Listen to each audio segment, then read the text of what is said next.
Gerard Scarpaci here, back with the Professionals Who Practice series. You can see I've put in my bob line, I put graduation on top of it. I love the natural texture. One of the things I love about this pivot point viola mannequin is how beautiful the natural texture is and how easy it is to work with. So now I'm cross-checking, coming through the shape. I've completed that, and you can watch the previous video to see the whole basic shape. You can cut that, you can shut it off, Courtney. Now I'm going into graduation. Cross-checking. So, there's lots of ways to cross-check. I like kind of checking in this inside-out method, opposite to the original. It's just a nice way to kind of stretch out the shape and see the graduation. Again, when cross-checking, which is a really important part of precision haircutting, because it really enforces the shape, it strengthens it. And when you get really good at it, in some ways it softens the shape by coming in from a different angle, using a different kind of rotation. It almost starts to texturize the lines a little bit in a way. I know we think it's just to make it perfectly clean, but sometimes by lifting it a little bit higher, turning it another way, I think it's more about making it seamless, So not necessarily chopping it up, although you could totally do that at this stage. You could come in and do point cutting, slicing, dry cutting. I'm keeping it really technical because that was my mission today, to be a professional who practices precision cutting, because we can always use practice on that.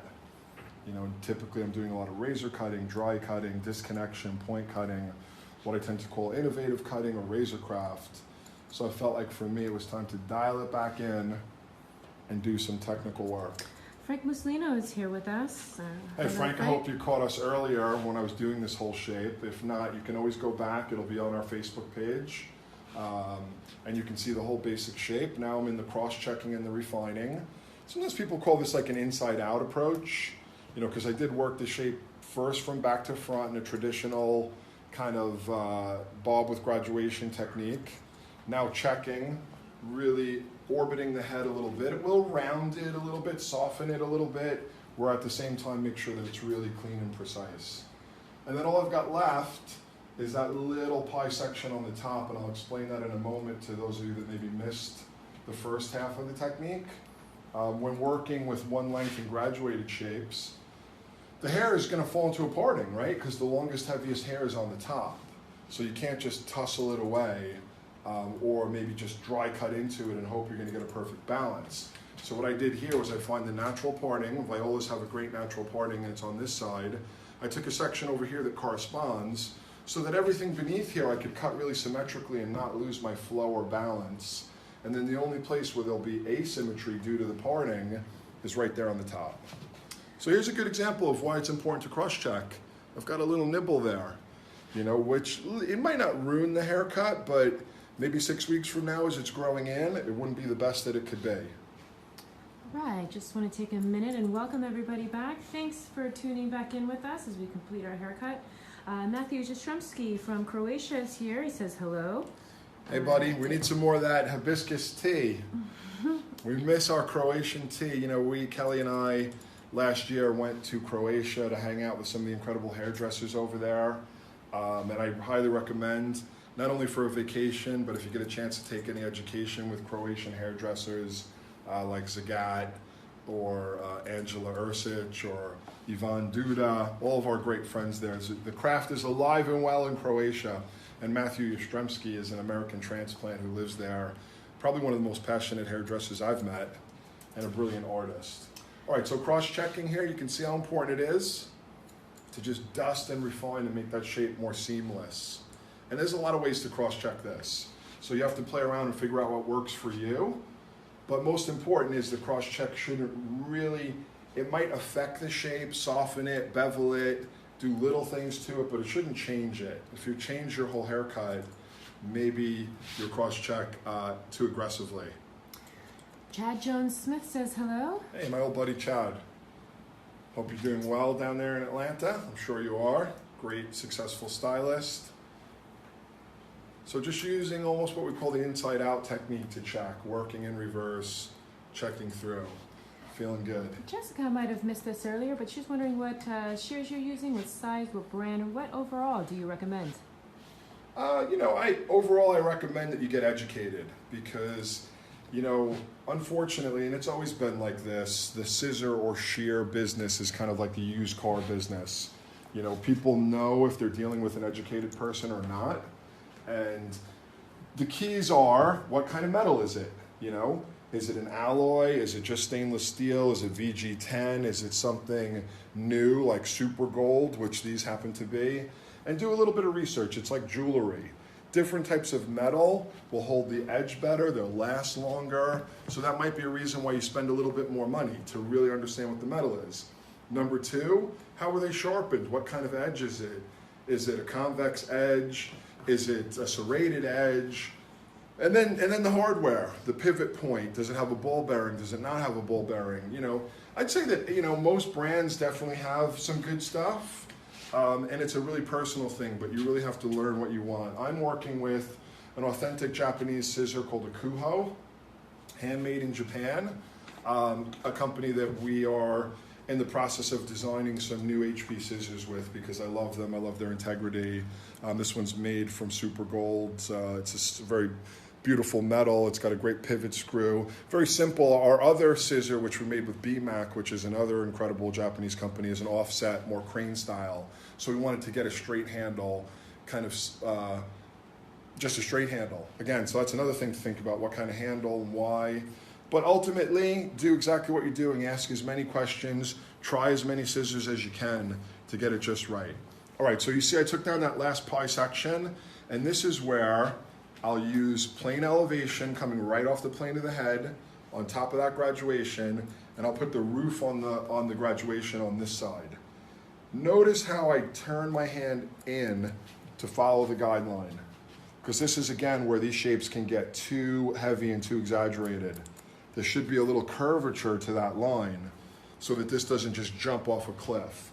So when I bring this over, and again, I'll do it kind of horizontally and then I'll check it diagonally. I might even do a little inside out check on it.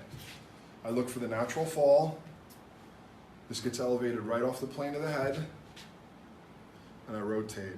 I tend to do it more horizontally just because, again, I feel like I'm putting the roof on the graduation and this gives me a little more control. But here's the thing, there's so many ways to do a bob with graduation and a graduated bob.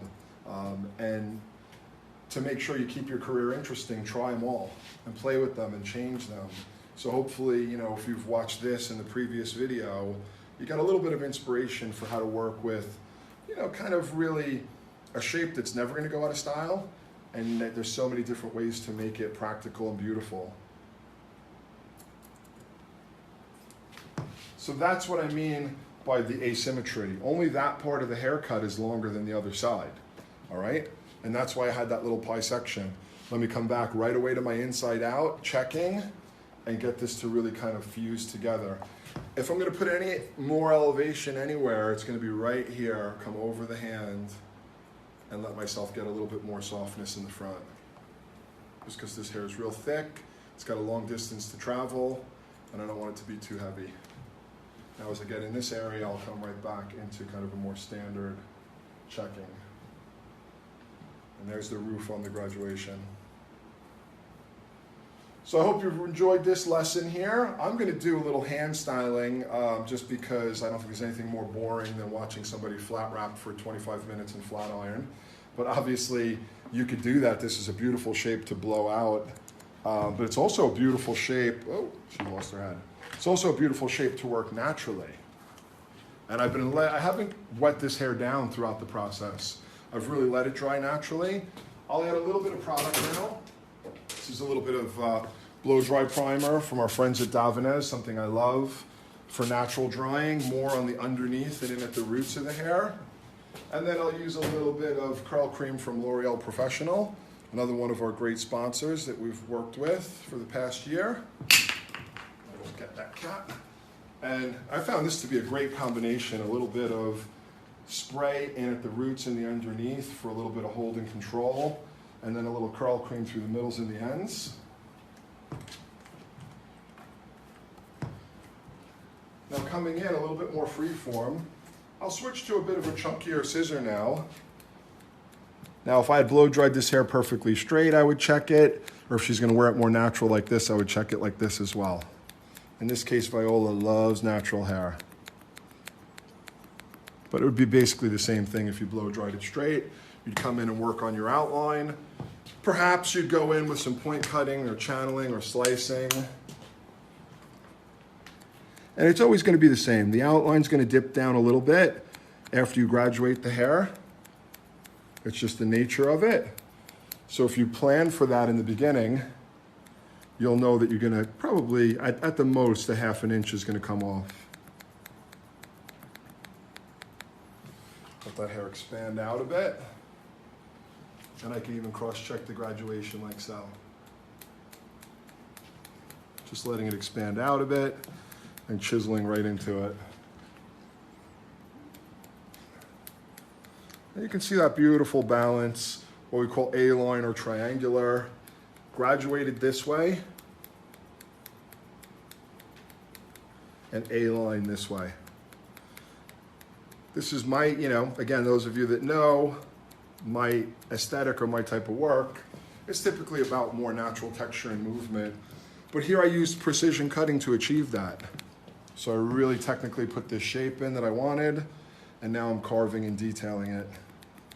Steve Gomez just tuned in, and Nanette, I'll get that close up next time for sure. Babs, we appreciate your support. Thanks for tuning in with us today. I think this is just about right where it needs to be. I'll give Viola a shake. If it was my client, obviously I'd ask her to shake her head. Get the boomerang. Okay, making sure Courtney got a good boomerang there.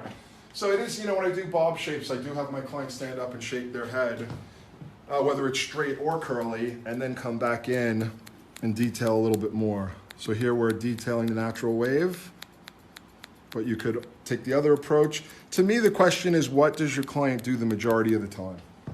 Do they wear it natural the majority of the time? Then I refine it natural. Do they wear it straight the majority of the time? Then I refine it straight. And these are all the things you learn in your consultation. And I'll tell you what, if you get it right, it makes a difference. Because people who wear their hair naturally the majority of the time, that's the way you want to get the finish in there. Viola always wears her hair naturally. We have a long relationship. I've been, first mannequin I ever cut was a Viola. After 10 years at Sassoon, where we didn't use any kind of mannequins to train or practice, my first gig was with Aveda at Aveda Congress in 1999, I think. And I came in to teach a class, and there was 30 people all standing behind mannequin heads, and I'd never cut a mannequin head before in my life. And my buddy Oscar Bond happened to be there, and I was panicking. And he's like, "You're gonna love it. It's your first time, but you're gonna love it." Viola's a great girl to work with at these shows, and we've had a long relationship ever since. I think I've got it right where I want. I'll recap quickly. You should see the finish here.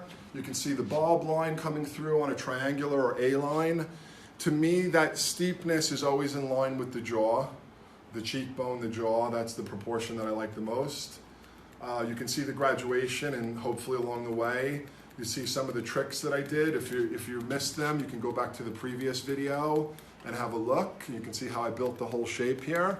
And then in this last video, I did some cross-checking and refining on my bulb with graduation. It was a pleasure to share some precision cutting with you guys today. Fun for me. Hopefully I still got it. I've been doing a lot of free-form hair cutting, so I wanted to do this just as much for me as I did for you guys, because I'm a professional who practices. Peace out. Thanks for joining us.